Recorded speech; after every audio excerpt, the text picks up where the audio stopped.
Chapter 44. Tortuga. 10:45 a.m., Friday, 1695. 23, 24, 25 steps, and we should see the falcon's nest. Marci paced ahead, slashing at the jungle vines on the rugged path. Will there be a falcon in it? Kit stopped. Otherwise, how will we know 'tis a falcon's nest? I don't know.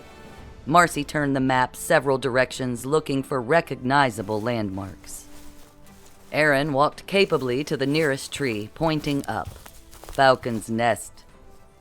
In the end, Marci found she couldn't search for Francois' treasure alone. Plus, she couldn't properly use a compass, nor keep a secret, and once she'd confided in Kit, who'd confided in the Duchess, well, word got around. So as the crew made repairs to the ship's sails in a hidden cove on the north side of the island, Silent Amy, Lizzie, and Una headed to the miller for grain to bake cakes and buns, while Agnes went to source a roasting pig, and Millicent volunteered to walk alone to the market for fresh fruit and rum, though she was never seen by the crew of the Black Heart again. For while on her walk to the market, Millicent first spied two familiar faces in the local pub window, and, ducking down an unfamiliar dirt road lest she be recognized, met Homer Throckmore, a plump, middle-aged doctor fleeing his creditors in London, hiding the last of his moneys on the lawless, lush Isle of Tortuga. And though the wedding was immediate, small, and cheerful, Homer died in agony a short 2 years later from an unidentified fever, and his grieving widow, Millicent Throckmore, dutifully took over his position as local apothecary. "We should have brought liberal libations at this altitude." The Duchess swooned as they hiked, bending at the waist to take her 5th break of the quarter hour. "Now 10 steps to an invisible cave. Is that what this symbol means?" Genevieve narrowed her eyes, peering up an overgrown path that led to the hilly foot of a mountain. "This can't be it. It's hardly hidden at all," Kit sneered. "What a twat." "Francois was most unkind to those he loved," the Duchess huffed, rising to follow the group up the incline. Pushing her hands along the rock face of the mountainous outcropping, hidden within the dark heart of the island jungle, Marci fell forward into a gap with a shushed shout of victory, pushing the vines camouflaging the entrance aside, ordering, "Genevieve, take this map and come with me. The rest of you, stay here and come only if you hear us call." "How come she gets to go find the treasures?" The Duchess stiffened. "Because she can read a compass," Marci asserted, handing Genevieve the compass with a dismissive wave. Aaron handed her his torch. Shaking off the paranoid sensation the trees were watching, Marci followed Genevieve into the quiet, moist warmth of the old volcanic cave system upon which the island grew. Their steps shuffled and timid until they reached the main antechamber of the cave, both women marveling as the dancing yellow flames of the torch illuminated an enormous cavern with a disorienting maze of tunnels snaking from it, the distant, incongruous slap of the ocean tides echoing from some dark recess beyond their sight. Genevieve inhaled sharply as she spied the small wooden chest resting in a dark corner of the cave, rushing forward to kneel before it, and sighing as she lovingly stroked a lone string of pearls spilling over its side, stooping to gather a few silver coins littering the sand upon which it sat. Marci's eyes narrowed suspiciously at the convenient presentation and ease of their discovery.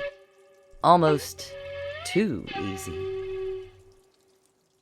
"Let's just get this and go." Marci sheathed her rapier, her greed overriding an impending sense of doom as she helped lift the chest up, the light weight of it surprising them both as they settled it into the crook of Genevieve's arm with only a disappointing jingle. They picked their way back, silent with doubt, each breathing an audible sigh of relief as they crested the threshold of the cave and pushed aside the wall of vines. Well, we aren't rich, but I do think this will pay for the booze, Marci joked, her eyes adjusting to the bright sun, Genevieve stumbling to a stop behind her as she realized what she was seeing. The Duchess, Kit, and Aaron were bound, each straining to shout a warning against the gags in their mouths. A trio of naval-clad sailors stepped from behind them, their bayonets trained carefully upon their prisoners' backs. Marci unsheathed her sword with a dramatic flourish as she pushed Genevieve and the treasure chest protectively behind her. "Hold it right there, my greedy little bookkeeper," a familiar voice barked. Francois sauntered from the trees, a musket drooping over his forearm, his accent English anew. "I knew you'd come." "But this is for the party," Marci rationalized bitterly, her sword drooping. "And this was a test I knew any traitor would fail, though I really didn't think you had it in you, Mrs. Finkle. I believe I'm still surprised." Francois snapped his fingers, and two of the soldiers, one a gloating Philip, trotted forward, reaching for the chest as Marci shook her sword in their direction. "Seize them," Francois ordered. "I'll give you your ship back," Marci negotiated. Francois trained his weapon on Genevieve's head as he spoke. "I could give a shit about your boring old ship.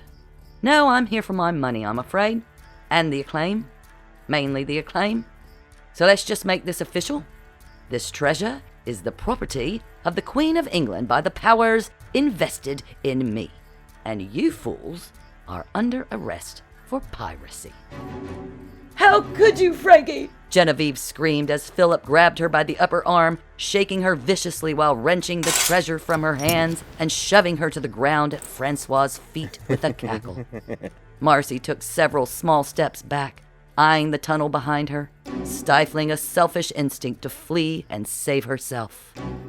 But glancing back at her friends, struggling against their bonds to help her, she found she couldn't leave. She was the captain, after all. "Take me instead," Marci bargained, lowering her rapier to point to the ground. "They're just my captives. I'm the one with the price on my head, gentlemen." Francois pursed his lips, staring contemptuously down at Genevieve and over to Philip, who shrugged and raised his eyebrows approvingly. The less time Francois spent with Genevieve, the better, in his opinion. "Why not?" Francois shrugged as Genevieve burst into tears. "No one cares about them." With a tilt of Francois's head, the ropes binding her crew were severed, freeing Aaron, who rushed to defend Marci, but she waved him away.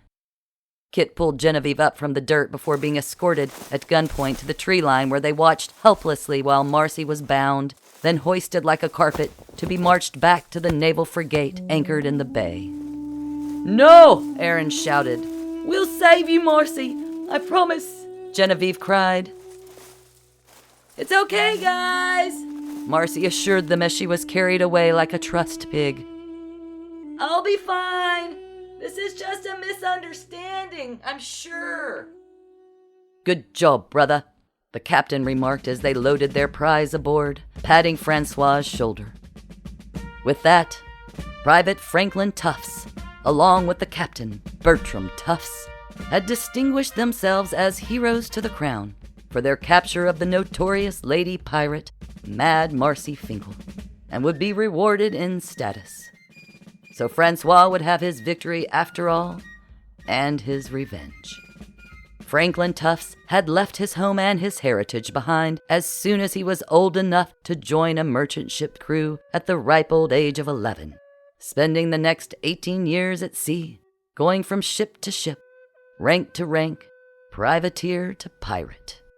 In addition to committing various crimes against humanity, he'd spent most of those years cultivating his own mythology, renaming himself Francois Dominic, and perfecting a heavy French accent. Bertram, the youngest of Francois' siblings, followed his 3 eldest brothers to sea a short 2 years after Franklin's presumed demise at the hand of pirates, joining the Navy and vowing to avenge his brother. Nearly 20 years later, and halfway across the world, set adrift by their own mutinous crew, Francois and Philip languished at sea for only 2 days before being discovered by the very naval brig which had haunted their pirate ship through the islands for years. Weak and dehydrated, they were hauled aboard and met by the captain, a tall, stout lad who lumbered over to question the presumed shipwreck survivors, only to have his mouth drop open, his eyes filling with tears. There in the flesh was Bertram's own deceased brother. "Frankie?" he'd cried incredulously. "Bertie?" Francois gulped, staring up at the captain's face and instantly recognizing the earnest, familiar eyes of his youngest sibling. With help from his little brother Bertie, Franklin Tufts was conscripted into the English Navy with his lover Philip, where he schemed to both avenge and advance himself in one deft maneuver.